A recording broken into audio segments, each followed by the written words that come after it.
Welcome to Ivory GC, the podcast where we sit down with inspiring general counsels to explore their journeys, share industry insights, and uncover the challenges and triumphs they've uncovered along the way. Today, I'm thrilled to welcome Bronte Prins. Bronte is the general counsel at SomeraRoad, a dynamic and innovative real estate investment and development firm known for its strategic focus on off-market opportunities and value-driven projects. SomeraRoad has over $2.2 billion in acquisitions and a portfolio spanning 70 markets, and Bronte plays a critical role in navigating the legal complexities of SomeraRoad's high-stakes ventures. In today's episode, we'll dive into Bronte's career journey, explore her experience in the ever-evolving world of real estate law, and hear her insights on building effective legal teams, managing risk, and staying ahead in a competitive environment. Bronte, welcome to Ivory GC. Thanks so much, Brian. Really appreciate you having me on. So can you start by telling us a little bit about SomeraRoad and what your role is there? Yeah, so SomeraRoad, like you said, is an opportunistic real estate investment and development firm. At SomeraRoad, no asset class is off limits. We pursue really complex, unique deals all across the country.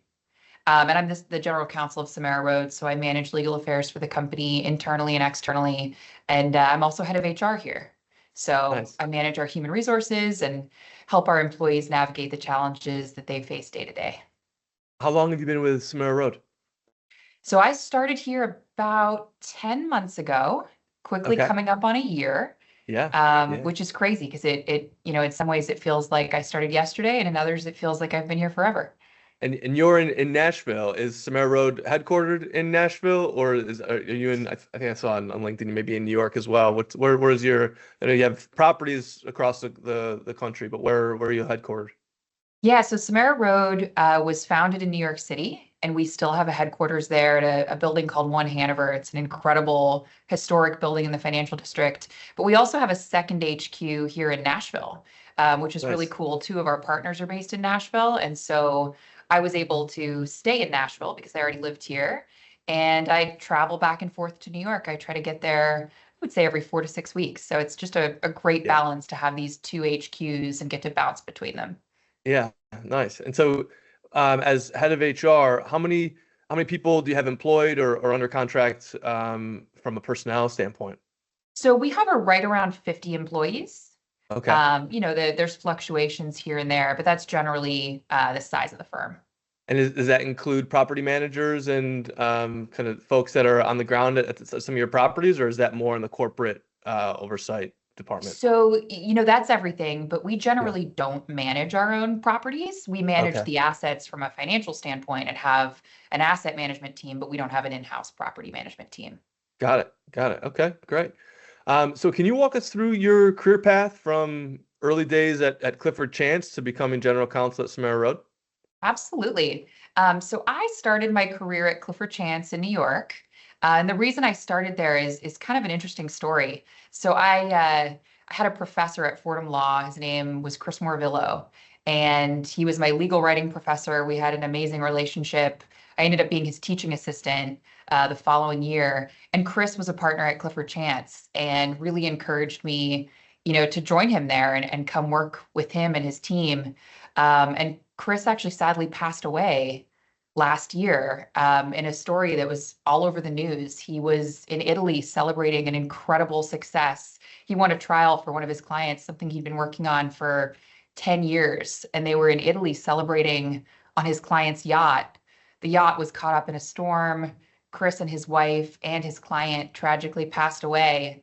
But I would be remiss to not mention him because he really helped me start my career. He was an incredible mentor. And the reason I started at Clifford Chance was 100% because of him. It's interesting. I mean, it is amazing that people in that stage of your career can have such an outsized impact on the direction that it takes. That's happened in my life as well, and going back to undergrad to law school and business school. So and how was your experience at Clifford Chance? Tell us a little bit about what you were doing there, how long you were there, and that type of thing.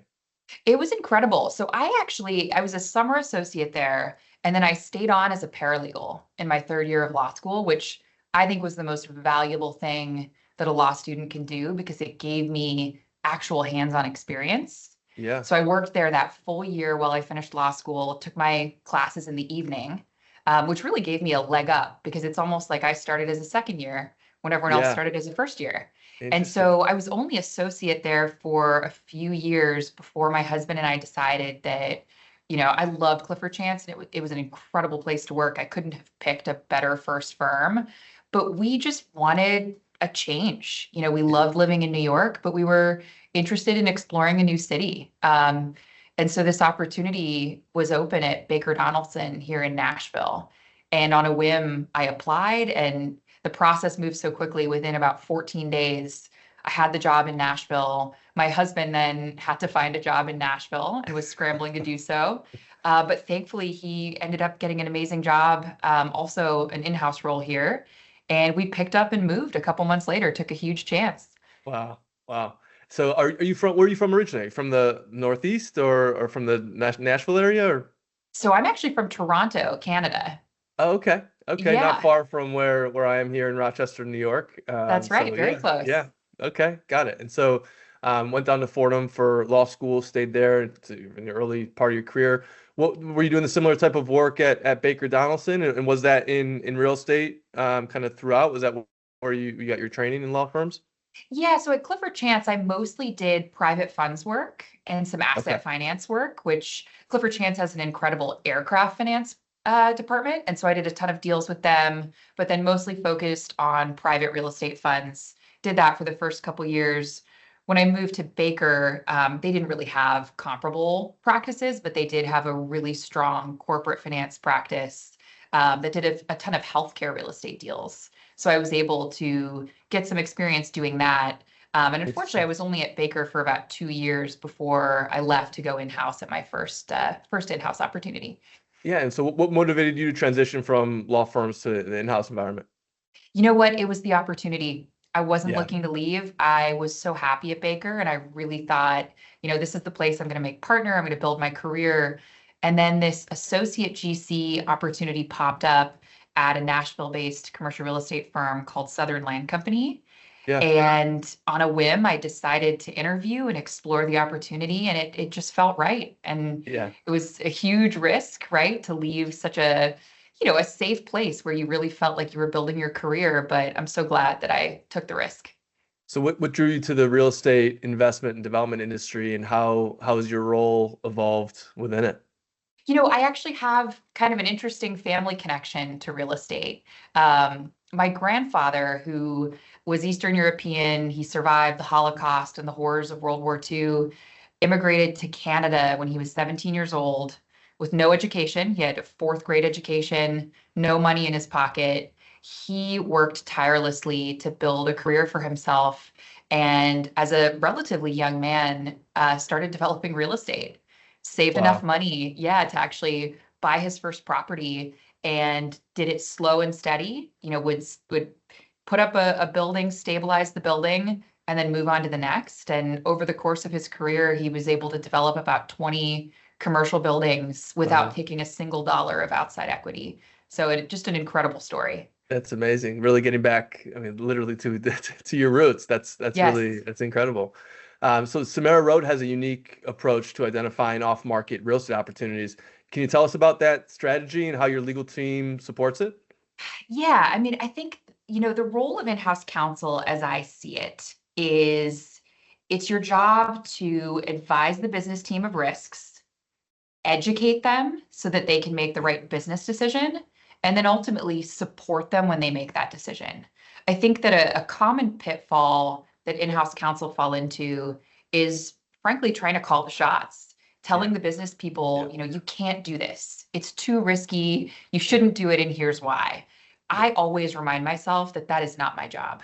Yeah. It's my Yeah. job to advise, to educate, and to support. And so I think at a firm like SomeraRoad, where every opportunity is unique, it's complex, it's challenging, I have to keep to those principles Yeah. because otherwise I'm a naysayer, right? And I'm disrupting the process instead of furthering it.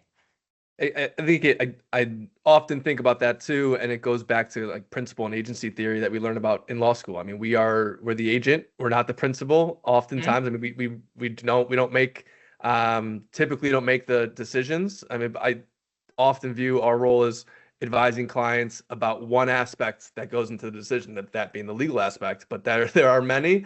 And to the extent that we can provide actionable, practical, clearly communicated advice that the business decision maker can take into consideration when considering all the factors. I mean, it makes our role that much more effective. Yeah, absolutely. You almost, especially at a firm like this that, is so innovative and takes on these challenging opportunities, you have to push the word no out of your vocabulary. Yeah, The answer yeah, to everything has to be maybe. And instead of saying, no, it's too risky, we yeah, can't do it, let's figure out how we do it and how we yeah. do it while minimizing risk.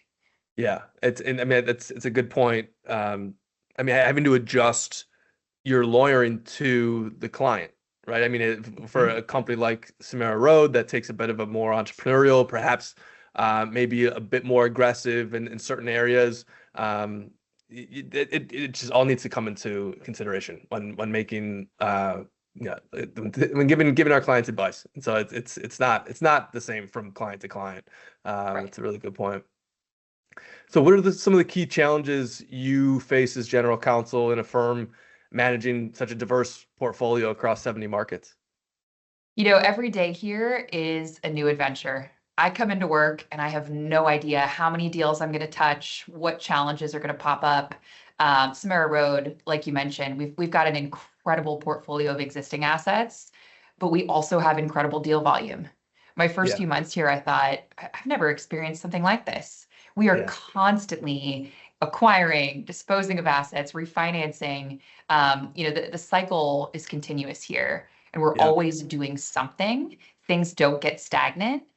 yeah, And that's incredibly exciting, but it's also challenging because just like, you feel you get a handle on all the existing deals, a new opportunity arises and you've got to shift your focus and a whole new set of challenges get dropped on your plate. yeah. But that's the beauty of a role like this. I never wanted an in-house counsel job that was boring and that I felt like I was stuck in.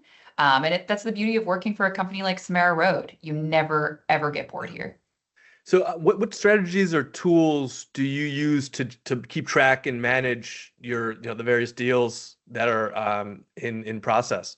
Do you have project management software or matter management software that you're using, or is it just a variety of just kind of staying in touch with the stakeholders that are working the various deals?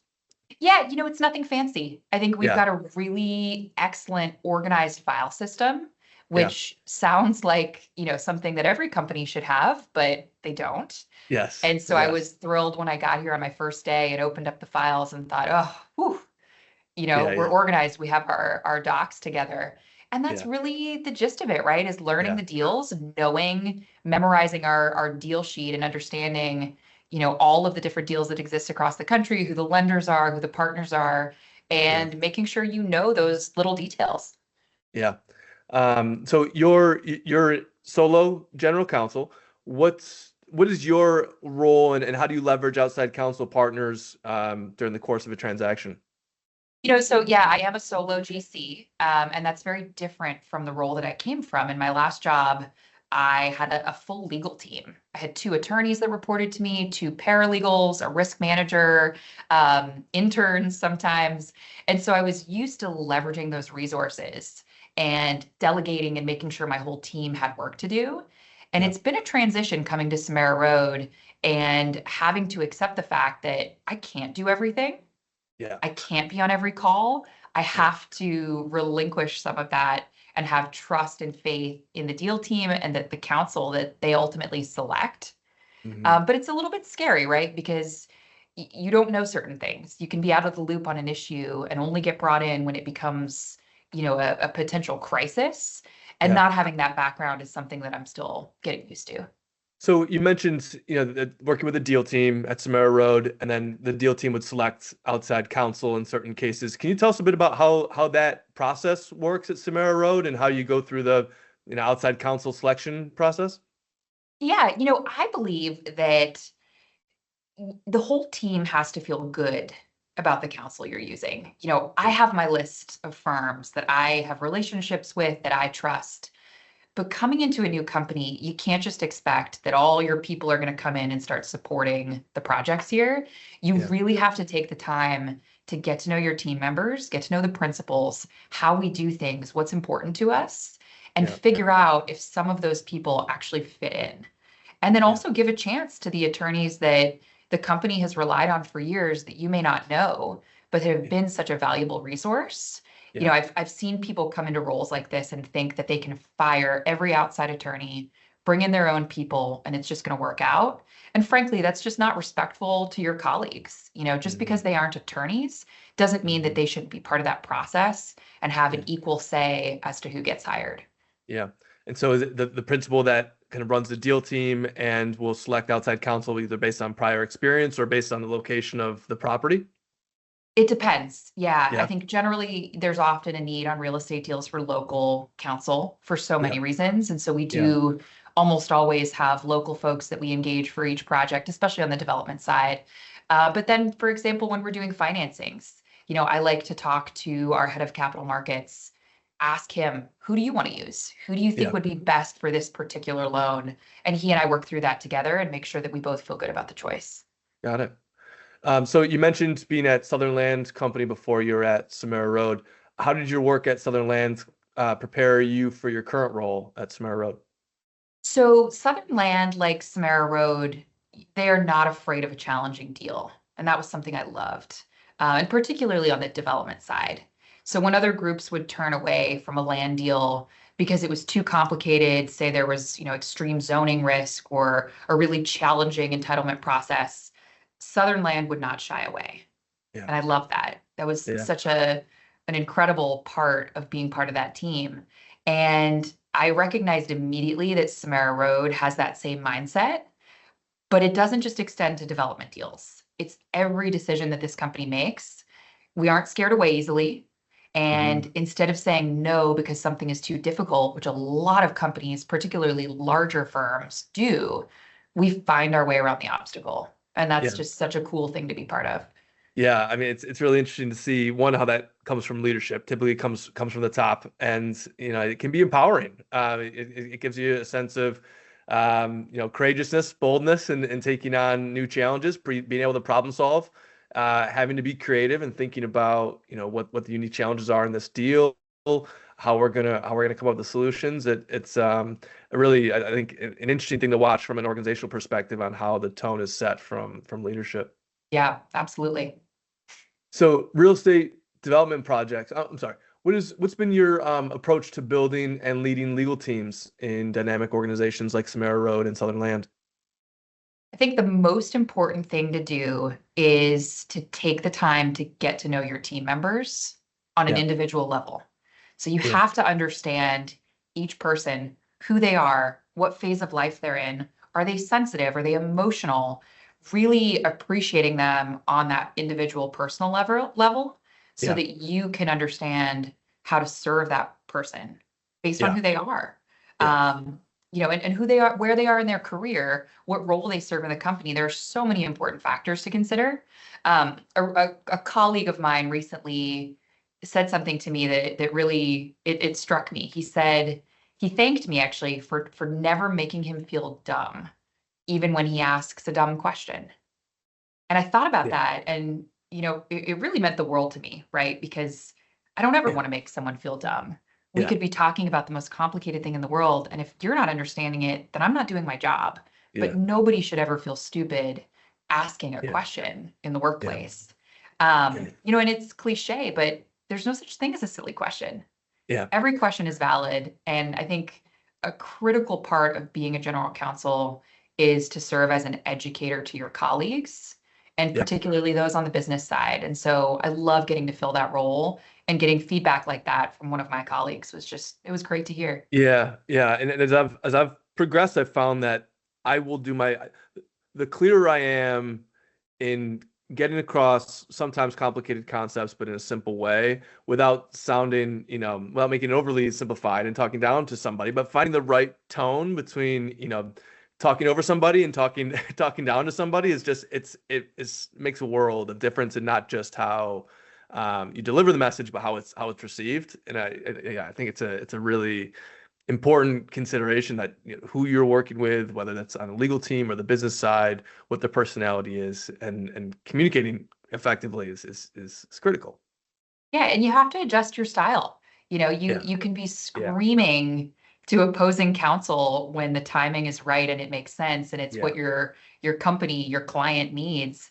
And then 5 minutes later, you've got to soften your tone and help a junior analyst work through a question that he or she has. yeah, Being able to shift and adjust your communication style appropriately it's critical. yeah, yeah. So real estate development projects often involve high levels of complexity and risk. How do you navigate the legal challenges inherent in large scale developments? You have to constantly toggle between having a big picture mindset and then focusing on the minutia. And that balance is really, it's key. Because if you're only thinking about the big things, you're going to miss something small that could potentially derail the project. Yeah, But on the flip side, if you're so caught up in those fine details that you can't see the forest through the trees, and oftentimes that's making sure that the company meets its business goals. You yeah, can't counsel your team effectively. So toggling between those two mindsets, wearing the big picture hat and then the fine detail hat, I yeah. think is critically important. So what role do you see the legal team play in shaping the strategy for real estate acquisitions? Legal's the backbone. Yeah, The business team gets to come up with these amazing ideas. And yeah, especially, I mean, the folks at SomeraRoad, I can't say enough good things about. These are some of the most intelligent people I've ever met. And the ideas and the strategies that they come up with they're brilliant. So it's my job as the legal team to then figure out how to make those brilliant ideas a reality and yeah, to do it in a way that minimizes risk and is yeah, safe and yeah, protective yeah, without dulling the brilliance of the idea. And yeah. so it's challenging, but it's important.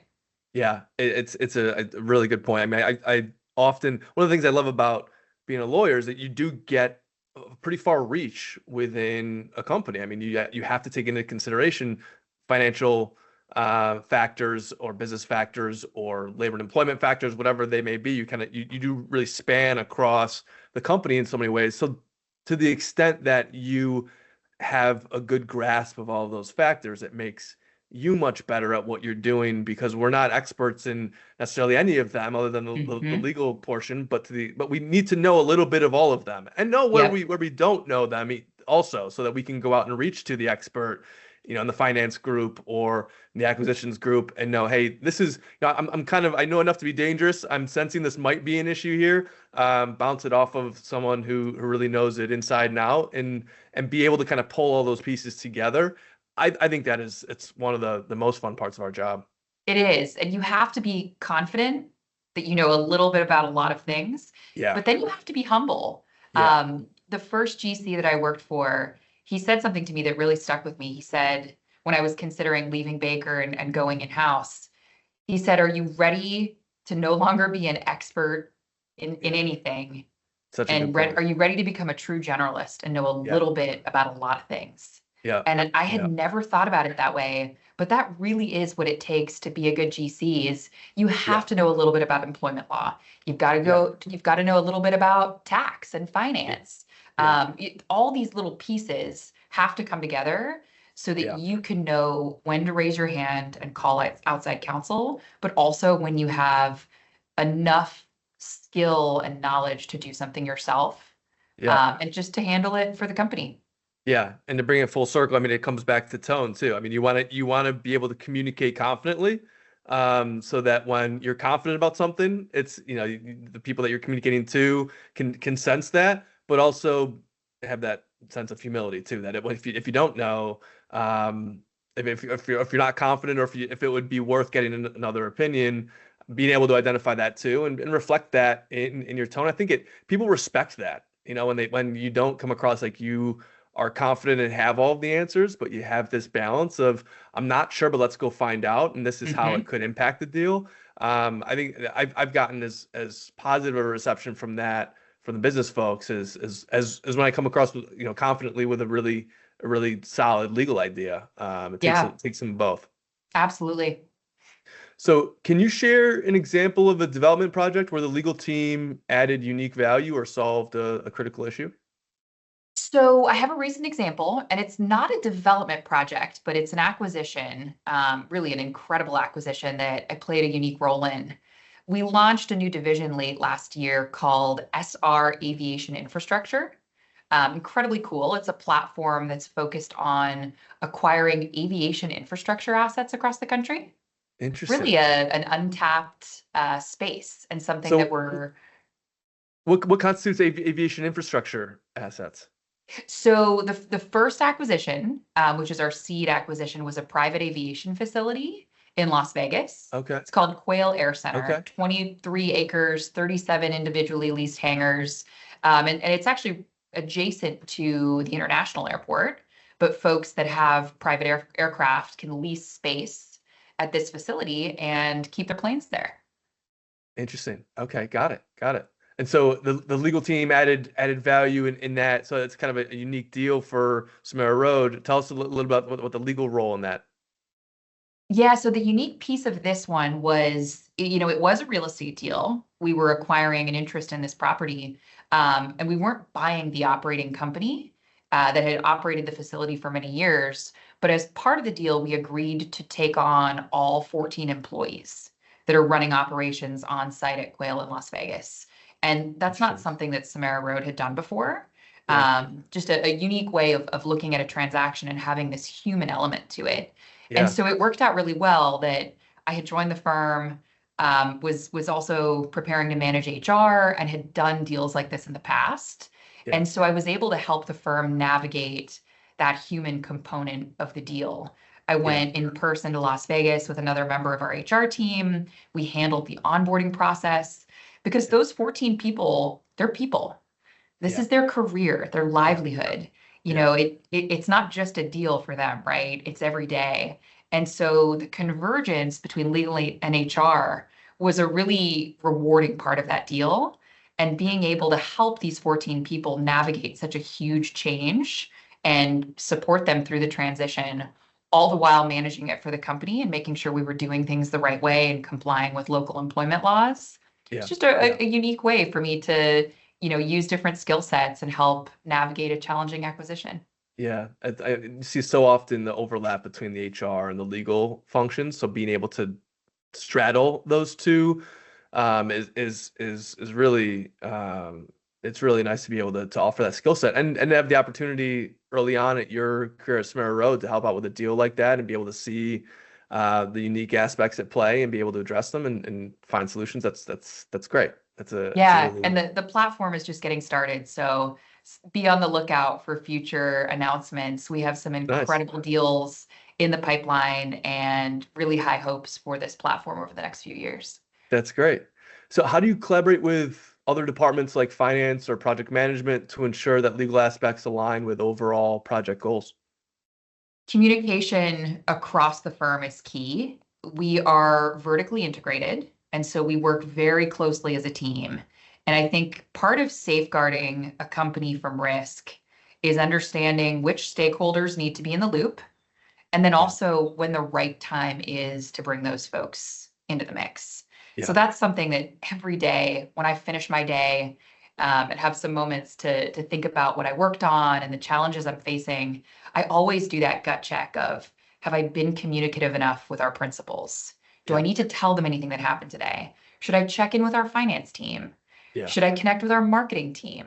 You Yeah. have to be thinking of each division and frankly, each role within the firm when it's a firm of this size, and how you can make sure that those people are informed so that there aren't any gaps in communication as you move through a deal and advance towards a closing.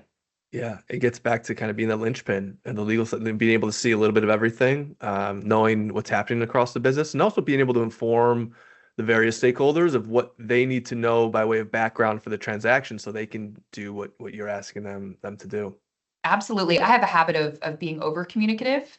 And so that's something I'm working on because sometimes, our principals are like, thank you, but I'm Well, not sure I'm I needed to know sure that. it's better to be over communicate. I mean, it's a better side to err on. So I'm sure that even Yes. though I'm sure it's appreciated at times too. Agreed. Yeah. Agreed. So in your experience, what are the most common legal pitfalls that developers face and how do you mitigate them? Hmm. I would say it's not staying attuned to construction risk. So, once you close on your construction financing and you actually start the process of building a project, Yeah. there is nothing more damaging than being over budget and being delayed. Yeah. And, that's a piece of this process that when you're outside counsel, you close a deal and you move on. When you're in-house counsel, you live with these projects and Yeah. you are a key part in ensuring that you stick to the budget and that you stick on schedule.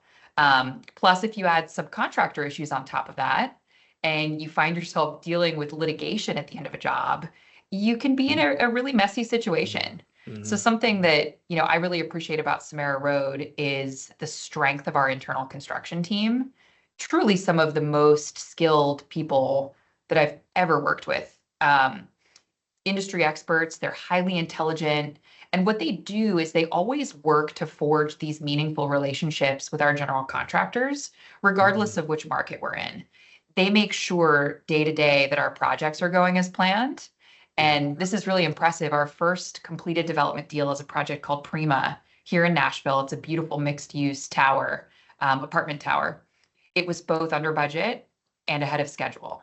And the fact that we were able to pull that off coming off the pandemic when other developers are millions over budget and dealing with incredible delays Yeah. is really astounding. Yeah. That's great. So to pivot a little bit to how you work with your legal teams, how do you train and prepare a legal team to handle specialized challenges or of real estate developments? So at SomeraRoad, I am a legal team of one. But in my last role, like I mentioned, I had a team. Yeah. And something that I did in that role that I think was really effective was I would do a monthly lunch and learn with an in-house expert. So I would pick a senior level person at the company. Say, for example, we had a head of commercial leasing and would ask that person, can you prepare a 1 hour, really simple presentation on what you do? Just the Yeah. basics. Yeah. Commercial leasing. How do you do your job? Yeah. Right? What's important to you? How did you get to where you are? And then let's order luncheon. Let's sit in a conference room. Yeah. Teach us what you do. Yeah. Forge connections with my team members so that if ever you need help, you know every attorney at this company, every paralegal, you can call those people and feel comfortable talking to them. And then we also get a fundamental, basic understanding of what it is you do so that we can Yeah. help counsel you and serve you. Yeah, it's such a good way to connect the legal team to other functions within the company. Makes the legal team better. It makes the team overall just function in a much more seamless way. I think that's a great idea. Yeah. What qualities do you believe are essential for a successful legal professional in the development space? I think you have to be really open-minded. And I've touched on this in other responses, but especially in commercial real estate, the deal team is going to come to you with ideas, and your gut reaction may be to tell them, we can't do this. It's Yeah. never going to work. It's too complicated. It's too risky. But like I've said, that is not your job. And I feel so strongly about this because your job as in-house counsel is to listen, to educate, and to let your deal team make the best possible business decision for the company, even if it isn't what you would have chosen. Yeah. And it takes it takes some practice getting used to that, right? Because when your gut reaction is strong and you think you're doing the right thing by telling someone no, Yeah. you're actually being disruptive. Yeah. And instead, you have to just stay open-minded and trust that the business people are heading down the right path. And perhaps Yeah. the path will look a little different than they're thinking, but you have to help them achieve the result that they're seeking. Yeah. I love it. So have you or what advice would you give to a student or a junior lawyer aspiring to be where you are in your career today? I would say generally, and this is advice that I would give to anybody, is if you make a mistake, own it. Yeah. Don't apologize. Don't make excuses. And especially do not point the finger at someone else. Yeah. You're only going to make yourself look bad if you do those things. Yeah. But you fix the issue, learn from it, and then most importantly, don't ever make that same mistake again. Mm-hmm. I think it's so important because people don't often take accountability and they try to twist things and blame someone else. And I think the most effective worker is somebody that can take accountability, take responsibility, and make it right and acknowledge that we are all human and we all make mistakes, but it's how you respond to making a mistake that counts. Yeah. Yeah. This is one of the great things I like about hosting this podcast. You bring people in from a variety of industries, from a variety of companies that have different perspectives, have learned different things along the way. And I really appreciate you coming on and sharing your perspective and what you've learned. And we'll be following you as we go, and hope all the best for you. Thank you so much, Brian. Really appreciate you having me on. Thank you.